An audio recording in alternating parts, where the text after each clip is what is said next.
வணக்கம்.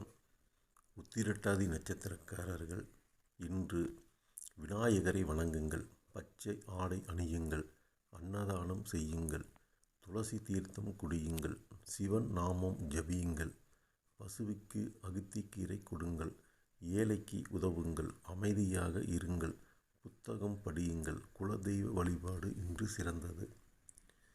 மதியம் 1 மணிக்கு மேல் ரேவதி நட்சத்திரக்காரர்கள் செய்ய வேண்டியவை: பெருமாளை வணங்குங்கள், மஞ்சள் ஆடை அணியுங்கள், பால் தானம் செய்யுங்கள், குரு மந்திரம் சொல்லுங்கள், நல்லெண்ணம் வளருங்கள், தாய் தந்தை ஆசி பெறுங்கள், பயணம் தொடங்குங்கள், கலை பயிலுங்கள், இனிமையாக பேசுங்கள், தியானம் செய்யுங்கள்.